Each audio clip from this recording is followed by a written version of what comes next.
Vamos nessa, né? Professor Dalmo Azevedo aqui contigo e nessa aula nós vamos trabalhar a administração pública direta. A ideia do que a gente vai desenvolver aqui nessa aula é especificamente desenvolver, analisar, né, a administração pública direta, suas características, sua identificação, né, e toda a parte doutrinária por trás dessa composição. Então, só para a gente poder se localizar, né?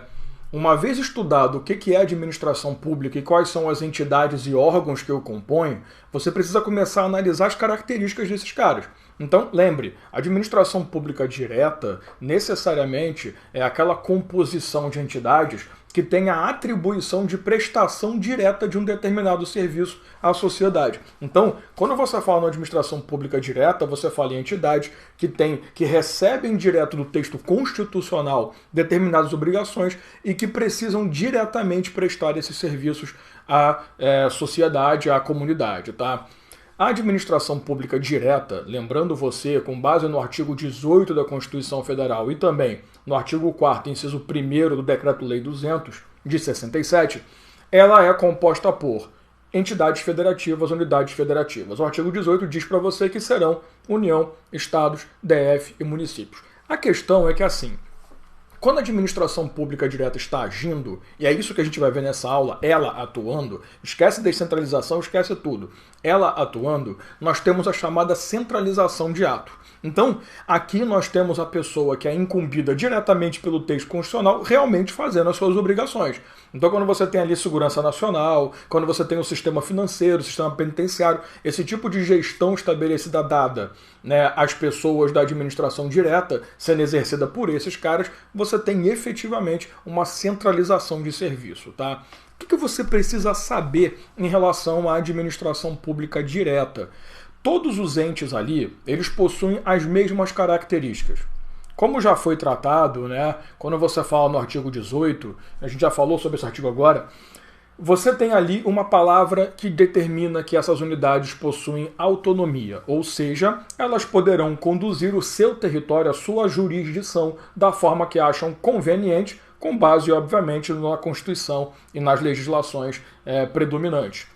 O que eu quero que você perceba é o seguinte: a administração pública direta, seja ela a União, seja o Estado, seja o Distrito Federal, seja o município, vai ter características que são necessárias para que essa autonomia funcione e para que essa organização funcione. Então, tudo que eu vou falar aqui vale para qualquer uma dessas 4 entidades, tá? Tudo que eu for te mostrar, essas características que eu vou desenvolver com você, valem para qualquer uma dessas 4 entidades. Então, vamos começar na tela aí, já trazendo para você os detalhes importantes. Primeiro, todas as pessoas que compõem a administração pública direta possuem como personalidade jurídica serem de direito público.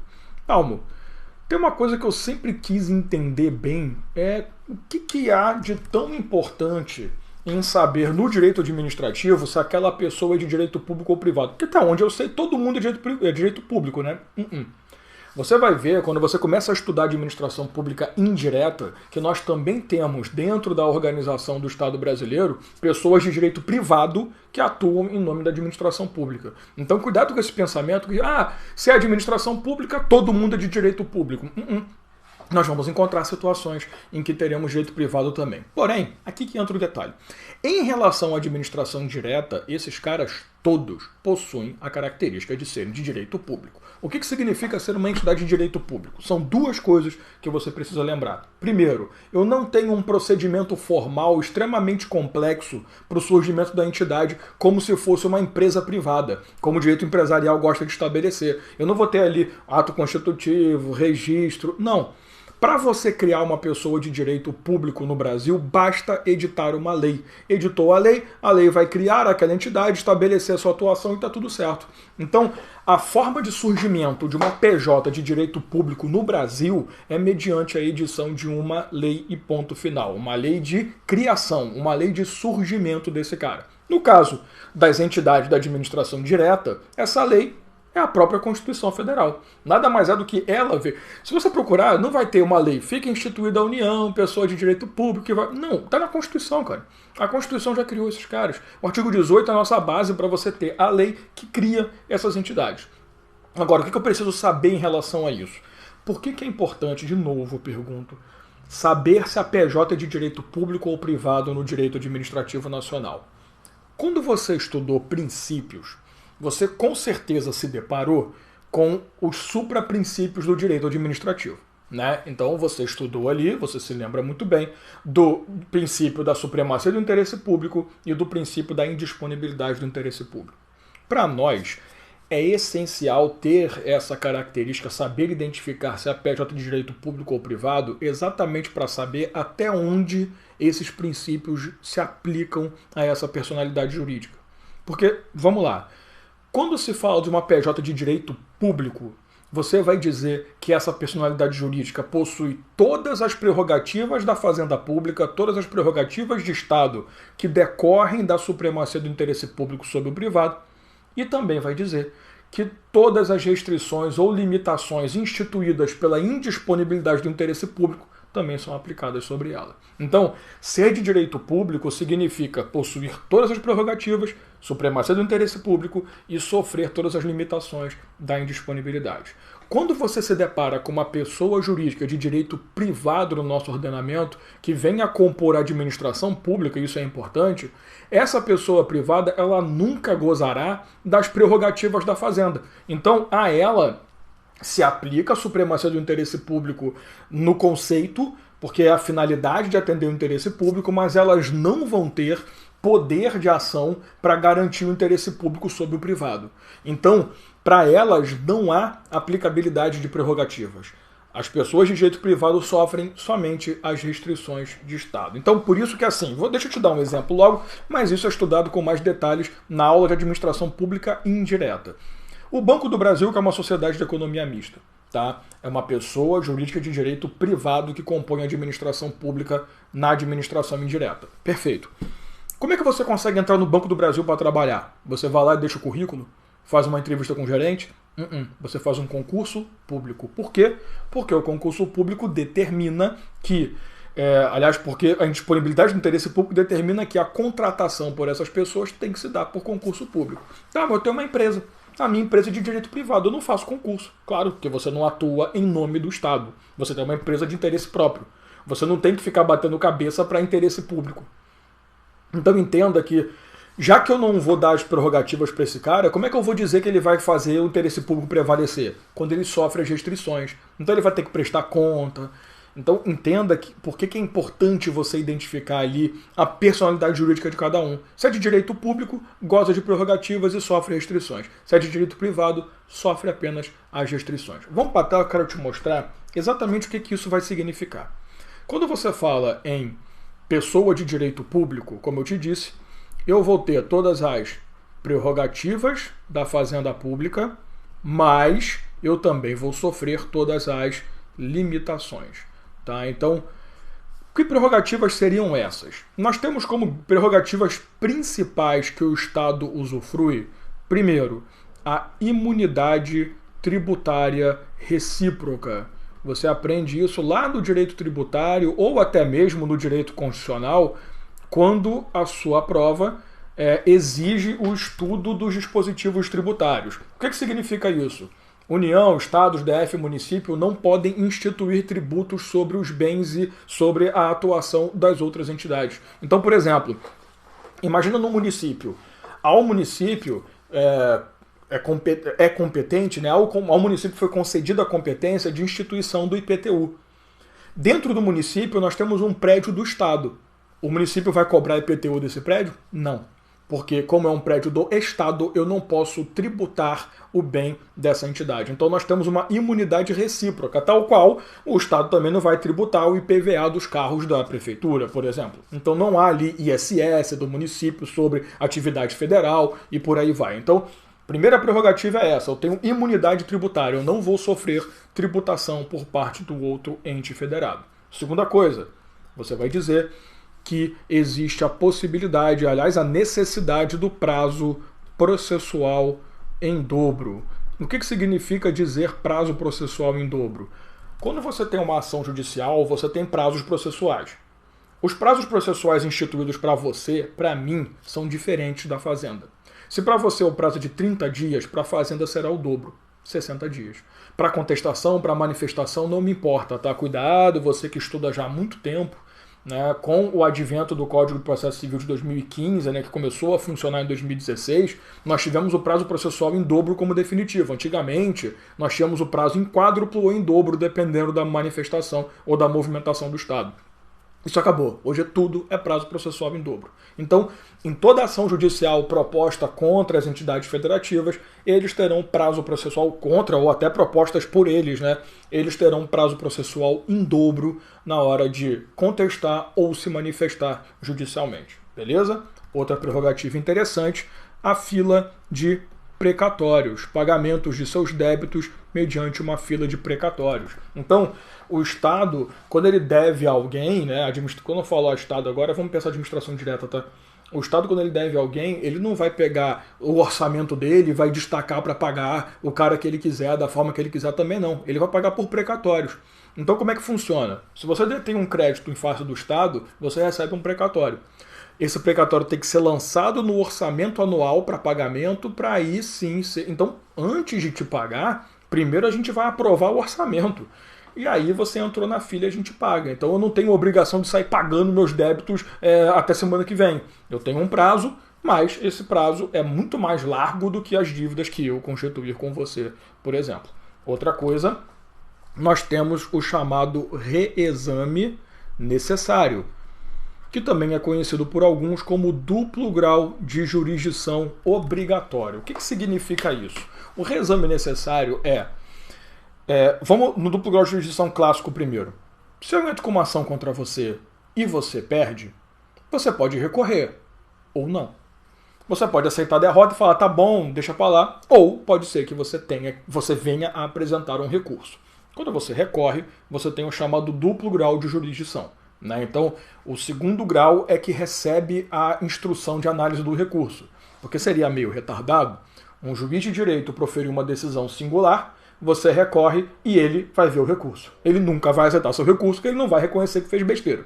Então, você, num singular, recorre para um órgão colegiado. Então, Tribunal de Justiça, Tribunal Regional Federal, dependendo do caso, né? Ou uma turma recursal de juizados especiais.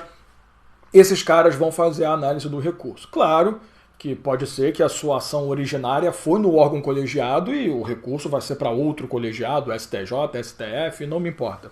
Eu quero que você entenda é que, num procedimento natural, pode ser ou não que o recurso seja apresentado. Então pode ser que a outra parte fale, tá bom, cara, perdi, beleza, eu reconheço, tá certo, ou não. Quando você ganha uma ação em face do Estado, automaticamente esse recurso é interposto.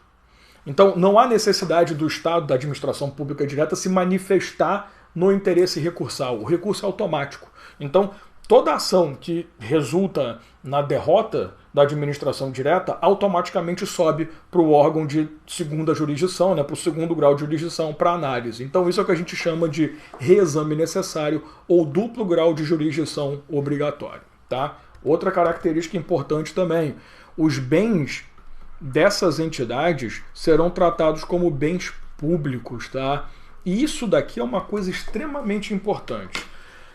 Estudar bens públicos é você estudar o conceito de o que é um bem, como que ele é público e qual é a característica dele. Isso é baseado, inclusive, no direito civil. Né? Você vai pegar lá artigo 98, 99 ali do Código Civil e você vai ter o início dessa estrutura. Mas o que importa para nós agora?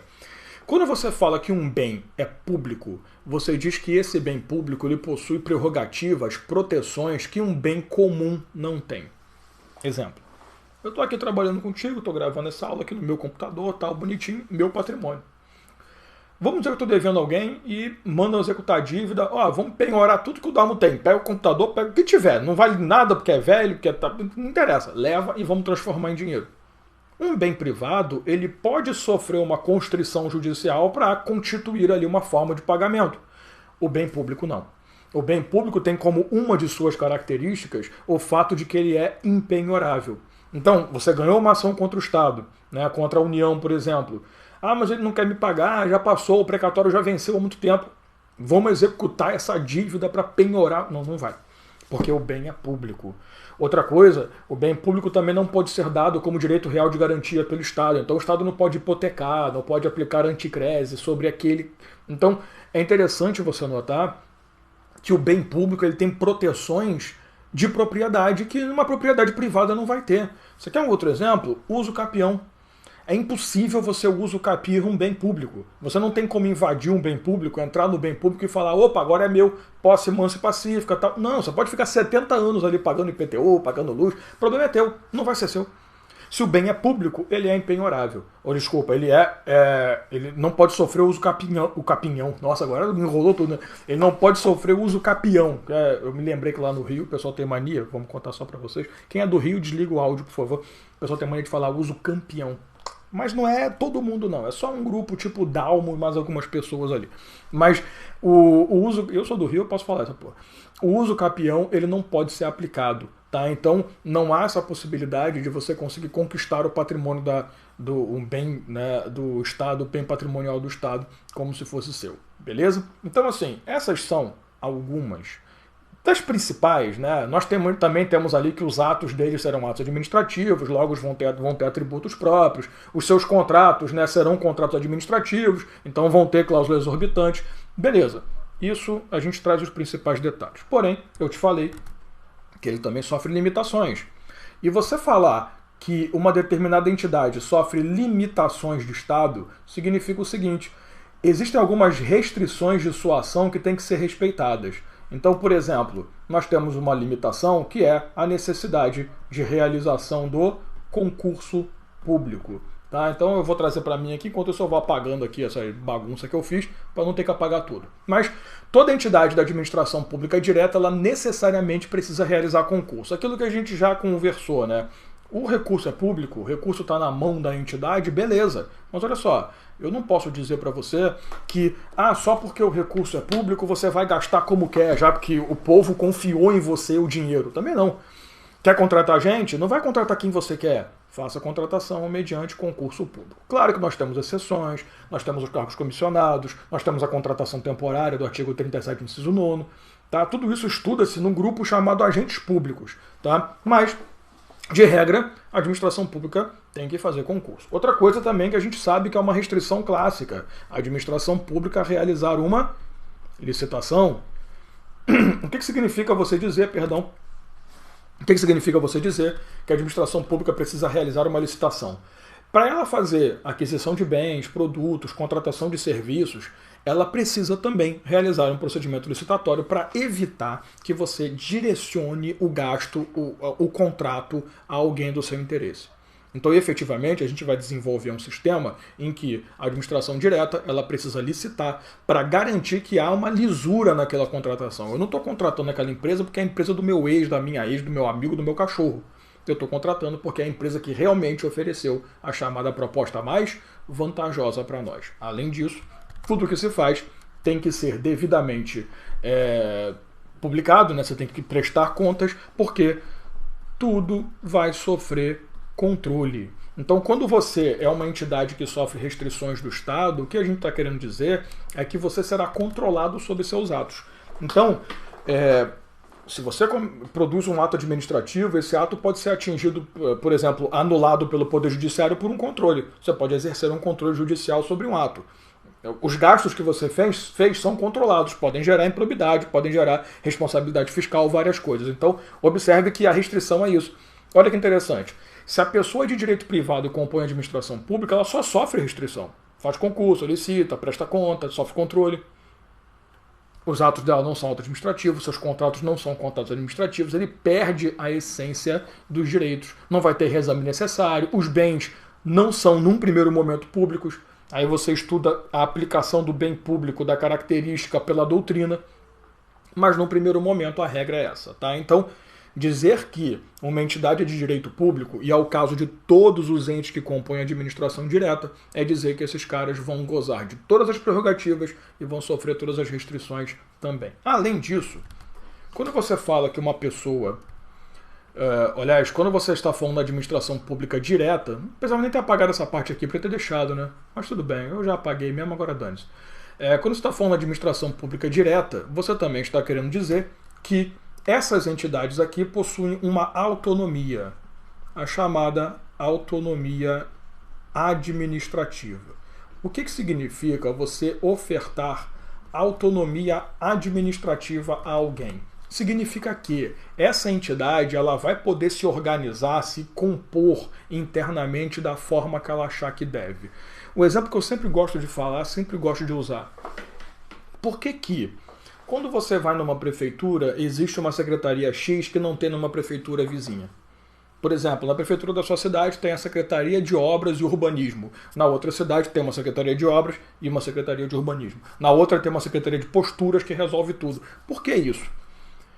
Porque a autonomia administrativa existe. Eu vou organizar a minha prestação de serviço da forma que eu achar que devo. Então eu posso compor o meu território, eu posso determinar o meu funcionamento, eu posso definir minha estrutura. E internamente também, sabe? Quais são os departamentos que eu vou ter, quem é chefe, quem não é. Isso é problema meu. A autonomia administrativa, inclusive, determina quais são os cargos que eu tenho ali, quanto que eu vou pagar nesses cargos. Pô, convenhamos, né, gente? Eu já vi, e não é, eu vou falar aqui só para nós também, concurso para médico em Balneário Camboriú, Santa Catarina, é uma vergonha. Os caras pagam mal pra caraca. Eu dei aula na última prova que teve aí pra prefeitura de Balneário lá, cara, é ridículo, ninguém queria fazer. Porque paga-se muito mal. Tem outras cidades aqui em Santa Catarina que pagam melhorzinho. Então, assim, o pessoal, Balneário Camboriú, maravilha, paga mal pra cacete. Então, assim, isso é problema de cada um. O carro que vai ter, você vai numa prefeitura, prova da prefeitura, pra quê? Assistente administrativo. Pô, não, eu vou fazer de outra prefeitura que tem auxiliar administrativo. Não, mas eu fiz para agente administrativo. Tudo a mesma coisa. Então, isso é autonomia administrativa, autonomia de organização. Tá? Além disso, as entidades da administração pública direta, elas possuem a chamada autonomia política. O que significa essa autonomia política? Significa que eu também vou poder determinar a minha organização política interna através da edição ali de regimentos, né, de resoluções internas que deem essa organização. Quando você fala em autonomia política, é o seguinte: como eu tenho autonomia administrativa e eu posso organizar, isso tem que estar devidamente pautado num ato normativo. Tá? E esse ato normativo ele deriva da autonomia política que eu tenho. Então você imagina que loucura seria o governo do seu estado, ele tem que editar o ato normativo, a resolução, sei lá, a portaria de organização de um órgão municipal, ou até mesmo a prefeitura em cima de uma entidade, o município em cima de um órgão que seja do estado. Não tem nada a ver. Então, um não pode entrar na organização do outro. Como eu não posso me meter na organização administrativa, eu também não posso me meter na organização política, tá? Então, são autonomias que andam complementares, tá? Autonomia administrativa e política normalmente são tratados como se fossem a mesma coisa. A diferença é que na administrativa eu me organizo como eu quero e na autonomia política eu digo que eu não interfiro, eu não preciso, né, de uma outra participação para ato normativo em si. Mas a doutrina hoje tem trabalhado autonomia administrativa, autonomia de auto-organização, né, como se fosse a política por si só. Além disso, nós também teremos a autonomia financeira, que é aquela história da possibilidade de você instituir seus próprios impostos, né, cara? Então o município vai instituir os impostos dele, com as alíquotas e por aí vai, seguindo, obviamente, as regras tributárias gerais, né? Porque o sistema tributário é função da União. Mas eu tenho as minhas funções, ISS, IPTU, o Estado vai ter o IPVA, vai ter as funções dele também, né? ITR. Então a ideia é que quando você tem uma distribuição de competência tributária, você tem autonomia financeira, porque você vai determinar as suas formas de arrecadação também. Tá? Então, os tributos, as arrecadações possíveis são instituídas pela própria entidade. Inclusive, esse dinheiro que essa entidade recolhe vai ser aplicado da forma que ela deve também. Isso a gente chama de autonomia financeira. O que significa ter, aliás, desculpa, autonomia financeira já falamos, né? Orçamentária. O que significa autonomia orçamentária? Se você notar, eles são complementares. Eu arrecado autonomia financeira e eu gasto o conjunto de arrecadação que eu tive da forma que eu acho melhor. Claro, nós temos nos dois casos, até pelo princípio da legalidade, a lei como parâmetro. Então, Como que eu vou tributar? Vou tributar de acordo com o que a lei me dá. E dentro dos parâmetros, alíquotas que a lei estabelece. E eu também vou aplicar. Pô, eu vou gastar quanto na saúde esse ano? Eu não sei, mas eu tenho um mínimo constitucionalmente estabelecido. Eu vou gastar quanto na educação? Não sei, mas eu tenho um mínimo estabelecido. Então, quando você fala autonomia orçamentária, nunca se esqueça. Autonomia é você deter um poder limitado pela existência de um soberano. Então, o soberano diz o seguinte: vocês têm que aplicar no mínimo X% da sua receita arrecadada na educação. Beleza. Eu posso aplicar aquele X, eu posso aplicar X mais 1, X mais 2, aí é comigo. Então cada um vai olhar a sua necessidade e vai ver o quanto vai destacar do seu orçamento naquele ano, naquele sistema orçamentário, né? Quanto que vai gastar naquela área. Então, a ideia de autonomia orçamentária é isso. Não à toa você vê as prefeituras e as câmaras atuando juntas aí, né? Câmara de Vereadores, Assembleia Legislativa, o Congresso em si, agindo junto com a presidência para poder definir o orçamento, né? A tríade, LOA, LDO e PPA, a tríade orçamentária nacional. E por último, dizer que a administração pública direta é dizer que esses entes possuem capacidade legislativa, que talvez seja a grande característica. Por quê? Porque é por conta disso que nós entendemos que a administração pública direta é formada pelos entes políticos de Estado. Alguns doutrinadores, inclusive, chamam a capacidade legislativa de autonomia política e colocam o conceito de autonomia política, ou seja, editar normas de organização dentro da autonomia administrativa. Então, para alguns doutrinadores é assim. O que é autonomia administrativa? Eu posso me organizar e editar as normas de organização. Para outros, eu posso me organizar e, por ter autonomia política, também posso determinar as normas de organização. Isso vai de acordo com o que você se deparar na sua prova. Vou te falar como é que tem caído nos concursos hoje.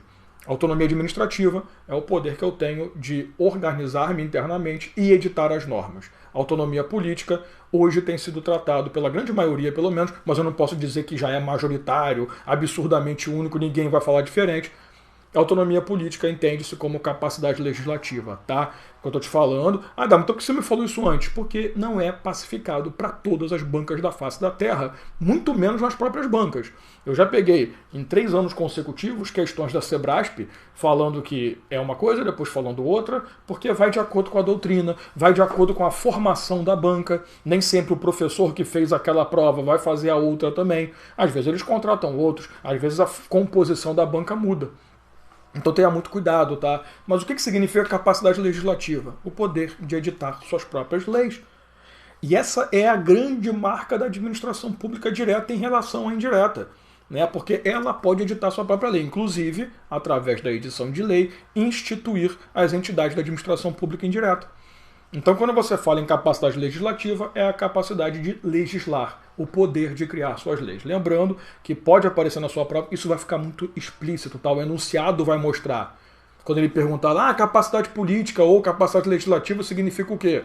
Aí você percebe que capacidade política é uma forma de falar autonomia política. Ele está falando da mesma coisa, tá? Então observe que eu preciso apenas identificar o seguinte: o que eu tenho? Capacidade de editar normas, editar minhas próprias leis de organização. Beleza? Então, fechou. Com isso a gente mata a ideia sobre administração pública direta e você tem todas as características. Lembrando que essas características são aplicadas a todas as entidades. Então, quando você faz uma prova de concurso, o que ele pode cobrar de você de administração direta? Só isso. Ele não pode cobrar mais nada. Porque não existe assim, claro, para direito administrativo. No constitucional você vai estudar competência, blá blá blá. Mas num primeiro momento, aqui nesse assunto que a gente está desenvolvendo, o que pode ser cobrado são as características. Por isso que assim, eu sou sincero para você. Muito poucas questões de prova tratam da administração pública direta, porque ela tem características únicas, não é tão complexo, então é mais difícil de criar umas questões mais difíceis. Por que você não falou isso comigo no começo do vídeo, né? Que aí eu podia não ter estudado isso. Porque se você não estudar também não vai adiantar nada. Porque o conhecimento que você desenvolveu agora vai facilitar muito quando você for trabalhar as características inerentes ali aos entes da administração pública indireta, belezinha? Então um abraço, obrigado aí pela sua paciência de sempre e a gente se vê numa próxima oportunidade.